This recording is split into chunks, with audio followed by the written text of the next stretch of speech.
കാരണം എനിക്ക് പേഴ്സണലി പറയുകയാണെങ്കിൽ ഞാൻ അധികം കൈകാര്യം ചെയ്തിട്ടില്ലാത്തതാണ് ഇതുവരെ. ഇപ്പം 10 വർഷമായെങ്കിലും ഞാൻ ഇങ്ങനത്തെ ഒരു ക്യാരക്ടർ ഞാൻ ഇതുവരെ ചെയ്തിട്ടില്ല.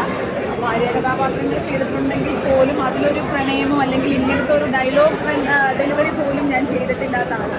സോ എനിക്കിതൊരു ഫസ്റ്റ് എക്സ്പീരിയൻസ് ആയിരുന്നു. എനിക്ക് കണ്ടപ്പോൾ ഒരുപാട് ഇഷ്ടം തോന്നി. കാരണം ഞാനും ഭയങ്കര എക്സൈറ്റഡ് ആയിട്ടാണ് ഉണ്ടായിരുന്നത്. എങ്ങനെയാണ് സ്ക്രീനിൽ വരുമ്പോൾ എൻ്റെ ഒരു പ്രണയം ഞാൻ എങ്ങനെയാണ് കാണിക്കുന്നതെന്നുള്ളത് കാണാൻ വേണ്ടിയിട്ട് ഞാനും കുറച്ച് എക്സൈറ്റഡ് ആയിരുന്നു.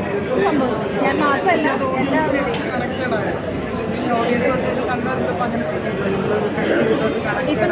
ഞങ്ങൾ കണ്ടവരെല്ലാം ഞങ്ങളുടെ ഗ്രൂപ്പിലുള്ള ആൾക്കാരാണ്. മേ ബി ഞങ്ങൾക്കത് കുറച്ചും കൂടി കാരണം നമ്മളെല്ലാവരും കുറേ പോർഷൻസ് ഞങ്ങൾക്ക് തന്നെ അറിയാം ഇനി എന്താ വരാൻ പോകുന്നത് മുന്നേ ഉള്ളത്. സോ ഞങ്ങൾ തമ്മിലായിരിക്കും അത് നന്നായിരുന്നു മറ്റത് കൊള്ളാം എന്നൊക്കെ പറയുന്നത് ഞങ്ങളുടെ ആ ഒരു ഗ്രൂപ്പ് ഓഫ് നമ്മുടെ ഫ്രണ്ട്സ് എല്ലാം കൂടെ കണ്ടത്. മേ ബി അടുത്ത ഒരു ഷോ ഞങ്ങൾ അല്ലാത്ത ആൾക്കാരുടെ കൂടെ